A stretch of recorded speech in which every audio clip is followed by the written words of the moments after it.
Actually, I guess one more. Can you have one more question? Oh, sure. All right, so one more question. So, Rob, you get the last word.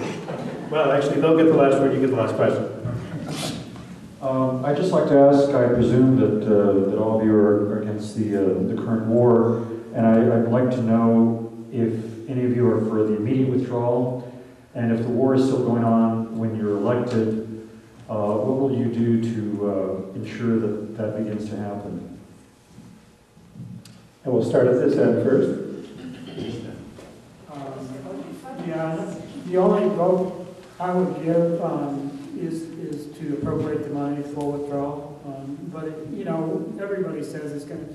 When you say immediate withdrawal, it may take 6 months. There's a phasing to this, so it doesn't mean everybody gets on planes tomorrow. But yeah, I would not vote to continue the war.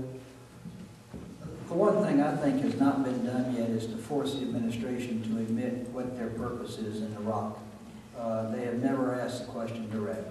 What are you trying to accomplish? And secondly, I think that insisting on international participation immediately to resolve the issue is the only viable solution, and I would be pushing for that immediately. Beyond that, I'd have to look at the circumstance of how the question is presented. I don't know if I said that to somebody individually or I said this to the group, but I will pledge right now to vote no on any further off-budget supplementals for the war. There's no question about it. And the money already exists to bring the troops home. I don't know what if it were up to me, I would do whatever work that I could do, since this is a UN forum here.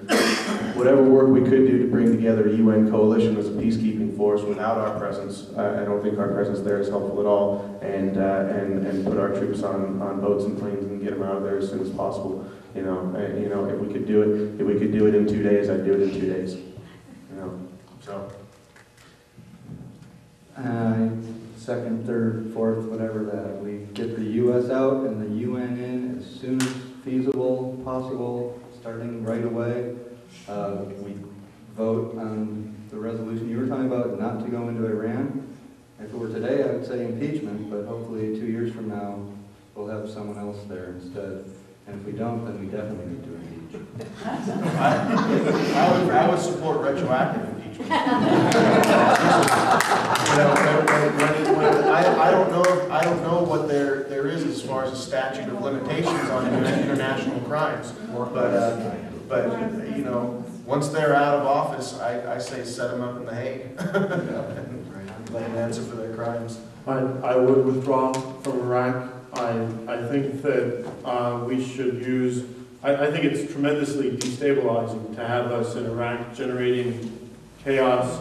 I read a report recently that a company affiliated with Dick Cheney was actually out there and receiving money from our government. They were actively undermining the Iraqi government. So maybe they're trying to create chaos. I don't know. Yes, I would withdraw from Iraq, and I would use a portion of those resources that we're saving to pursue our legitimate security interests, to use intelligence resources to find out where Al-Qaeda is and to identify threats. I mean, we had these procedures in place before 9/11. George Bush had a memo land on his desk saying what was going to happen, and it just fell on empty ears, I suppose, because nothing happened.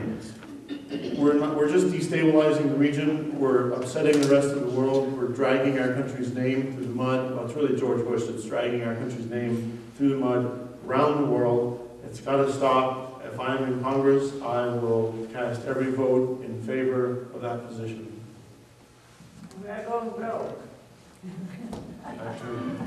Rob, can I get you to clarify whether you mean what we would do right this minute or upon being elected? Actually, both. Well, right this minute, we need to mount a charge against Nancy Pelosi to remove her as Speaker. She needs to be removed as Speaker because she refuses to use her control of the agenda of the House to refuse to move any appropriations bills.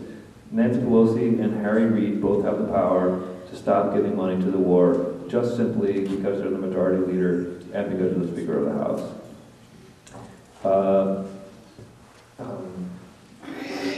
Okay, so we could do that right now. In 2008, it depends a lot on exactly what the configuration of the Congress and the executive branch is.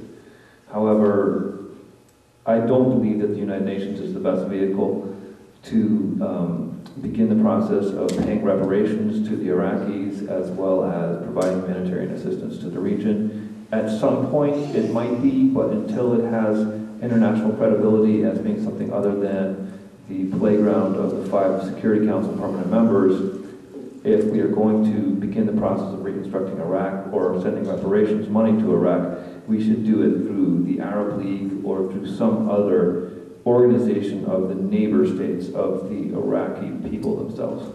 And not United Nations. No, not the United Nations.